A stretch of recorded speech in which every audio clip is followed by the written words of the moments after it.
ট্রাকের পেছনে ধাক্কা মেরে গুরুতর আহত বাইক চালক। ঘটনাটি ঘটেছে শিলিগুড়ি জলপাইগুড়ি জাতীয় সড়কের ফুলবাড়ি জটিয়াকালী মোড় সংলগ্ন এলাকায়। জানা যায়, গভীর রাতে এক বাইক চালক পেট্রোল পাম্প থেকে তেল ভরে উল্টো দিকে যাবার সময় সামনে দাঁড়ানো একটি ট্রাকের পেছনে সজোরে ধাক্কা মারে। এরপর ঘটনাস্থলে পড়ে যায় যুবক। পরে স্থানীয়রা ছুটে এসে আহত যুবককে উদ্ধার করে ফুলবাড়ি এলাকার একটি বেসরকারি নার্সিংহোমে নিয়ে যায়। খবর দেওয়া হয় নিউ জলপাইগুড়ি থানার পুলিশকে এবং ফুলবাড়ি ট্রাফিক হাইওয়ে পুলিশ কর্মীদের। পুলিশ কর্মীরা ছুটে এসে সেই বাইকটিকে উদ্ধার করে নিয়ে যান এবং ঘটনার তদন্ত শুরু করেছে পুলিশ। একটা ছেলে বাইক করে আসতেছিল, তো একটা বড় গাড়ি আর কি জাম লাগছে, জামের মধ্যে গাড়িটা দাঁড়াই ছিল, তো পিছন দিয়ে ধাক্কা মারে দিয়েছে নিজে নিজে।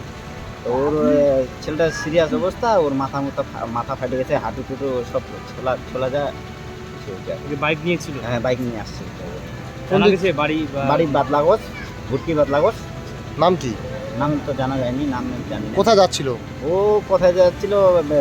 ইন্ডিয়ান অয়েল পেট্রোল পাম্পে তেল ভরে ওই দিক দিয়ে, মানে উল্টা দিকে, রাস্তার উল্টা দিয়ে আর কি চলে আসছে। কোন গাড়ির সাথে লাগছে? বড় গাড়ি, ট্রাকের সাথে। কখন ঘটনাটা হয়েছে? এই 10 মিনিট আগে। ফুলবাড়ি দিকে যাচ্ছিল? হ্যাঁ, ফুলবাড়ি দিকে যাচ্ছে। একাই ছিল নাকি একাই, ওখানে আর একাই, একাই। কোথায় ঘটেছে ঘটনাটা? এই যে সামনে জিও পাম্পের উল্টা দিকে। জটিয়াখালী? হ্যাঁ, যদি এবার কোথায় কোথায় চোট কি রকম লেগেছে? পরিস্থিতি ওর দেখলেন এখান থেকে? এখন তো দেখা যাচ্ছে সিরিয়াস অবস্থা, দেখা যায় মাথা ফাটে গেছে, ব্লাড পুরা বাইরে হচ্ছে।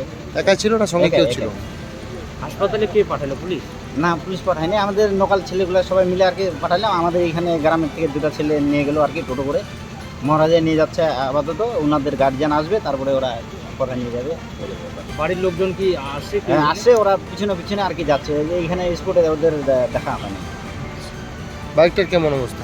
বাইক তো পড়েছিল, তারপরে আমরা দাঁড় করে আর রেখে আমি নিজে নিয়ে আসলাম এখানে। বাইক কোনো চিন্তা নাই, বাইকটা নিয়ে যাবে যাদের আছে। আচ্ছা, ওই যুবকের বয়স কিরকম হবে তাও? মোটামুটি 28-29 এরকম হবে ছেলে। আপনার নাম? মোহাম্মদ শফিউদ্দিন।